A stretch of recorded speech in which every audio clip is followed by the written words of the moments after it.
भारत का जो बहुसंख्य समाज है आज भी सरकारी स्कूल में पढ़ रहा है, और सरकारी स्कूल में पढ़ाई का क्या हाल है पत्रकार महोदय ये आपसे दूर नहीं है। जहां प्राइवेट स्कूल में तिमाही, छमाही, नौमाही और बारहमाही एग्ज़ाम लिया जाता है, सरकारी स्कूल में एग्ज़ाम नाम का चीज़ ही नहीं है। हर साल बच्चा एक क्लास से दूसरे क्लास में चला जाता है। अभी 5 क्लास में पढ़ने वाला एक सरकारी स्कूल के बच्चा से पूछा जाए तुम्हारा नाम क्या है, अगर वो बताता है संतोष कुमार, पिताजी का नाम क्या है, वो बताता है श्री अरविंद शाह, उसको कहिए कि पिताजी का नाम लिखो श्री अरविंद शाह इंग्लिश में, कहेगा हम अपना नाम लिख नहीं सकते, पिताजी का क्या नाम लिखे। मोदी जी के कामकाज से खुश है? बहुत बेहद खुश है। हो सकता है मोदी जी के नाम पर हम जान भी दे सकते हैं। मोदी जी के नाम पर जान भी दे देंगे।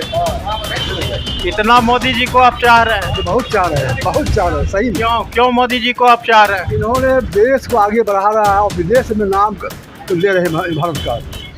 एक ऐसी खुशी है, हमारा देश आज़ाद है और विदेश में गूंज रहा है मोदी जिंदाबाद, मोदी जिंदाबाद। आज स्वतंत्रता दिवस है, आज़ादी की अमृत महोत्सव मनाया जा रहा, इसको आप किस रूप में देखते हैं?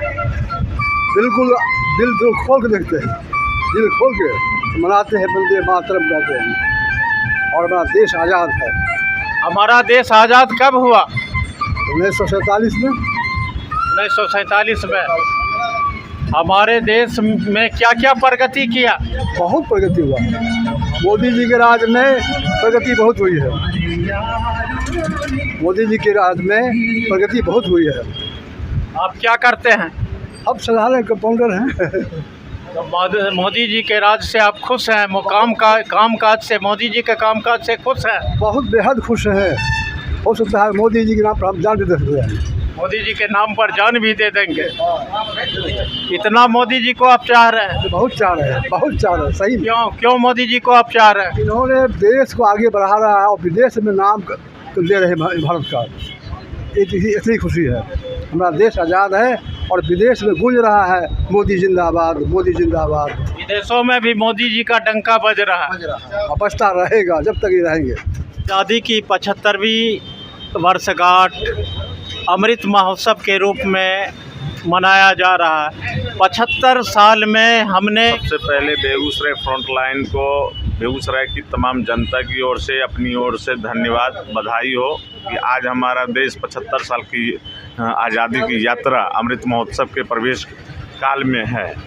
इस काल को थोड़ा सा हम लोग और बेहतरीन बनाने का संकल्प ले लें तो हम काफ़ी अच्छे से जीवन यापन कर सकते हैं। 75 साल के दिनों में बहुत कुछ भारत को मिला, बरसते उसको सुरक्षित रखने का और उसका सदुपयोग करने की आवश्यकता है। और हमारे युवा को देशभक्ति की भावना के साथ साथ भाईचारा, शांति, प्रेम, अहिंसा की प्रेरणा जो मिली है उस स्रोत का सदुपयोग करना है। अच्छा, एक चीज़ बताइए, राष्ट्रगान और राष्ट्रगीत में क्या अंतर है? देखिए, राष्ट्रगान और राष्ट्रगीत में, राष्ट्रगान हमारा विशेष जो जनगण मन है वो विशेष अवसर पे गाया जाता है, 15 अगस्त, 26 जनवरी ऐसे समय पे। और राष्ट्रगान जब भी हमारा कोई सामाजिक सरोकार का होता है प्रोग्राम तो हम उसमें भी गा सकते हैं। राष्ट्रगान और राष्ट्रगीत, राष्ट्रगान की कई एक गीत है। भारत कब स्वतंत्र हुआ? भारत को कब आज़ादी मिली? 15 अगस्त 1947 को आज़ादी मिली, बट 26 जनवरी 1950 को हमारा संविधान 2 वर्ष 11 महीने 18 दिन में लागू हुआ। पूर्ण संविधान। तिरंगा में कितने रंग होता है? तिरंगा में आप अच्छी तरह से जानते हैं कि तिरंगा में 3 पट्टियाँ होती है, 3 कलर होता है और चौथा कलर यदि बोलें तो नीला कलर का 24 तीलियाँ का एक मेरा चक्र भी होता है। केसरिया किस चीज़ का प्रतीक है कि क्या संदेश देता है? केसरिया बल भरने वाला वो त्याग और बलिदान का प्रतीक है, और सफ़ेद रंग जो है वो सच्चाई की प्रतीक है, और हरा रंग जो है हमारे हरियाली, खुशहाली का प्रतीक है। आज़ादी की 75वीं वर्षगांठ अमृत महोत्सव के रूप में मनाया जा रहा है। आज देश आज़ाद हुआ है, चारों तरफ लोग जश्न मना रहे हैं, उत्साह का माहौल है। इस आज़ादी को आप किस रूप में देखना चाहते हैं? बहुत अच्छी लग रही है। 75वां स्वतंत्रता दिवस है, बहुत ही अच्छी लग रही है और मेरा देश 1947 में जो आज़ाद हुआ, आज बहुत ही खुशी का माहौल है, बहुत ही ज़्यादा खुशी का माहौल है। 75 साल में देश ने क्या पाया? 75 साल में देश खोया, पहले अंग्रेज़ ज़माने में खोया, अभी तो ठीक ठाक है, बहुत ही अच्छा लग रहा है, बहुत अच्छा देश चल रहा है, बहुत ही सुंदर लग रहा है। आज बहुत ही मतलब क्या कहें, जो बहुत ही खुशी का माहौल है। शिक्षा, स्वास्थ्य, रोजगार में भारत कहाँ है? शिक्षा के लिए थोड़ा बैक गया है, शिक्षा डाउन हुआ है। स्वास्थ्य लॉकडाउन हो गया, कोरोना हो गया, उसमें तो स्वास्थ्य के लिए हो भी मतलब हुआ है गलत, लेकिन शिक्षा बैक गया है, शिक्षा के लिए बैक। स्वास्थ्य सेवा कैसा है? अभी तो ठीक ठाक है। रोजगार तो पिछड़ा है, रोजगार पिछड़ा है। महंगाई पर क्या कहेंगे? महंगाई देखिए, जिस समय लॉकडाउन हुआ तो उस समय महंगाई बढ़ेगा ही बढ़ेगा। जिस समय भारत को आमदनी चाहिए और 2 साल पीछे हो गया, आप क्या कर पीछे हो गया, इसलिए महंगाई बढ़ा। आप क्या करते हैं? हम तो मैकेनिक हैं, Balaji squad tractor agency mechanic के रूप में है। अभी जनार्दन पासवान हैं चाय दुकान पर, इनसे बात करते हैं। आज आज़ादी का दिन है, अमृत महोत्सव के रूप में 75वीं वर्षगांठ मनाने जा रहे हैं। 75 साल में हमने क्या क्या पाया? 75 साल में हम सबसे पहले आज बधाई देना चाहते हैं 75वां वर्षगांठ की भारत को आज़ाद हुए। और जिस तरह से अभी जो माहौल है, हर घर तिरंगे लगनी चाहिए, क्योंकि ये हमारा अधिकार है। हम इस देश में, इस मिट्टी पर हम लोग रहते हैं और इसका सम्मान करना हर नागरिक का कर्तव्य है, जो कि सब दिल से करें। 75 साल में भारत ने क्या पाया? 75 साल में भारत ने बहुत कुछ खोया, कुछ पाया भी है। क्या पाया? पाया है कि जो हम लोग स्वतंत्र नहीं थे, हम स्वतंत्र हुए। हम लोग आज खुले हवा में सांस ले रहे हैं, अपनी इच्छा से हर कार्य करते हैं। पहले नहीं कर पाते थे, पहले गुलाम थे, आज हम आज़ाद हैं। शिक्षा, स्वास्थ्य, रोजगार में भारत कहाँ है? शिक्षा, रोजगार में भारत अभी उतना अच्छा तो नहीं कह सकते हैं, लेकिन हाँ मतलब है, कोशिश में है कि अच्छा बने, और हो रही है, धीरे धीरे सुधार हो रही है। कमी है, बहुत कमियां हैं, जो कि इनको दूर करना चाहिए हमारे देश के प्रधानमंत्री को। राष्ट्रगान और राष्ट्रगीत में क्या अंतर है? राष्ट्रगान और राष्ट्रगीत में दोनों एक ही, हमारे विचार से दोनों एक ही है। एक ही कैसे? राष्ट्रगान क्या है? राष्ट्रगान क्या, जनगण मन जो दिल से भी गाया जाता है। राष्ट्रगीत? राष्ट्रगीत भी वही है जो वंदे मातरम। 75 साल में भारत ने क्या खोया, क्या पाया? आज़ादी आज हम पूरे 200 खरोच के साथ पूरे मुल्क के अंदर यौम आज़ादी हम मना रहे हैं। सबसे पहले तो हम तमाम देशवासियों को आज यौम आज़ादी के मौके से बहुत बहुत बधाई और मुबारकबाद पेश करते हैं।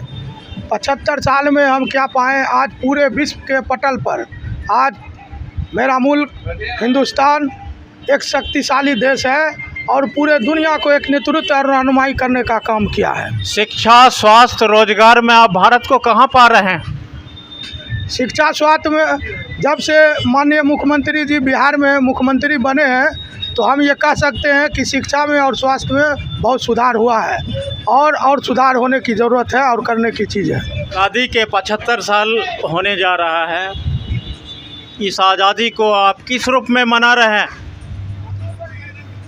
सबसे पहले आज़ादी के शुभ अवसर पर पूरे देशवासियों को धन्यवाद और बधाई हो। उसके बाद मैं ये कहना चाहूँगा, आज से 75 साल पहले भारत अंग्रेज़ों का गुलाम था और अंग्रेज़ों के गुलामी से आज भारत किस किस क्षेत्रों में प्रगति किया? भारत तो बहुत क्षेत्रों में प्रगति किया है और आगे करता रहेगा। शिक्षा के क्षेत्र में भी आगे बढ़ा है, टेक्नोलॉजी के क्षेत्र में आगे बढ़ा है और सीमा पर सुरक्षा के लिहाज से भी आगे बढ़ा है। तो किस क्षेत्र में भारत को और आगे मजबूत होना चाहिए? टेक्नोलॉजी के क्षेत्र में और शिक्षा के क्षेत्र में और मजबूत होनी चाहिए। स्वास्थ्य सेवा हमारे देश की कैसी है? स्वास्थ्य सेवा मीडियम है, जितनी होनी चाहिए उतनी नहीं है। स्वतंत्रता दिवस की 75वीं वर्षगांठ हम मना रहे हैं, जिसे अमृत महोत्सव के रूप में मनाया जा रहा है। आप इस स्वतंत्रता को किस रूप में मनाने जा रहे हैं, मनाए हैं? चूँकि 15 अगस्त 1947 को मेरा देश आज़ाद हुआ और पिछले बार भी जब आपका इंटरव्यू लिए थे तो हम आपको बताए थे कि वामसिप संगठन के माध्यम से मुझे मालूम चला कि आज़ादी नहीं, ये ट्रांसफ़र ऑफ पावर, और ये सिर्फ ट्रांसफ़र ऑफ पावर है। और रही बात 15 अगस्त 1947 को जो स्वतंत्रता दिवस के रूप में हम लोग मना रहे हैं और हमारे प्रधानमंत्री जी अमृत उत्सव के रूप में, तो अमृत उत्सव के रूप में मनाने से पहले प्रधानमंत्री जी को पूरे घर घर एक सर्वे करवाकर झांकना चाहिए। आज पूरे घर में रोटी की समस्या है, रोज़गार की समस्या है और अंगा का समस्या है। रोटी, रोज़गार, शिक्षा, और जब तक सभी को अंगा नहीं मिलेगा तब तक घर घर तिरंगा फहराने का कोई औचित्य ही नहीं है। लेकिन 15 अगस्त 1947 का ये स्वतंत्रता दिवस है, प्रधानमंत्री बोले हैं घर घर से तिरंगा निकलना चाहिए, बिल्कुल निकलेगा। लेकिन जब तक घर घर के पूरे परिवार सबल नहीं होंगे, शिक्षा से नहीं जुड़ेंगे, तब तक घर घर से तिरंगा निकालने का कोई औचित्य नहीं है। शिक्षा, स्वास्थ्य, रोजगार में आप अपने आप को, देश को कहाँ पाते हैं? देखिए, भारत का जो बहुसंख्य समाज है आज भी सरकारी स्कूल में पढ़ रहा है, और सरकारी स्कूल में पढ़ाई का क्या हाल है पत्रकार महोदय, ये आपसे दूर नहीं है। जहाँ प्राइवेट स्कूल में तिमाही, छमाही, नौमाही और बारहमाही एग्ज़ाम लिया जाता है, सरकारी स्कूल में एग्ज़ाम नाम का चीज़ ही नहीं है। हर साल बच्चा एक क्लास से दूसरे क्लास में चला जाता है। अभी 5 क्लास में पढ़ने वाला एक सरकारी स्कूल के बच्चा से पूछा जाए तुम्हारा नाम क्या है, अगर वो बताता है संतोष कुमार, पिताजी का नाम क्या है, वो बताता है श्री अरविंद शाह, उसको कहिए कि पिताजी का नाम लिखो श्री अरविंद शाह इंग्लिश में, कहेगा हम अपना नाम लिख नहीं सकते, पिताजी का क्या नाम लिखें। लेकिन प्राइवेट स्कूल में पढ़ने वाले बच्चे का जाकर पूछ कर देखिए, तो शिक्षा एक समान होना चाहिए। सरकारी स्कूल में ही पढ़े, लेकिन गुणवत्ता विहीन शिक्षा का जो हाल भारत में है वो जब तक दूर नहीं होगा। आपके हिसाब से पूरे देश में एक शिक्षा हो? बिल्कुल, शिक्षा एक जैसा, मतलब पढ़ाई व्यवस्था, अमीर का बच्चा, गरीब का बच्चा एक शिक्षा व्यवस्था में पढ़े, शिक्षा को सुलभ बनाया जाए। जब तक शिक्षा को सुलभ नहीं बनाया जा सकता है, ये घर घर तिरंगा का कोई औचित्य नहीं है। आप पहले की सरकार ठीक थी देश की प्रगति में कि अभी की सरकार ठीक है? देखिए, जब 15 अगस्त 1947 को ट्रांसफ़र ऑफ पावर हुआ, एक विदेशी दूसरे विदेशी के हाथ में सत्ता दे के चला गया, उस समय 1 रुपया बराबर $1 था, 1 रुपया बराबर $1। आज लगभग 80 के पार हो गया है, 80 रुपया से ऊपर $1 है। वो 80 रुपया करने वाला कौन है? लोग नहीं है। जिसको देश का बगडोर दिया गया है वही देश की समस्या में धकेला है। जब तक यहाँ के लोगों के बहुसंख्य समाज के बारे में भारत के शासक जब तक नहीं सोचेंगे, तब तक घर घर तिरंगा का कोई औचित्य नहीं है।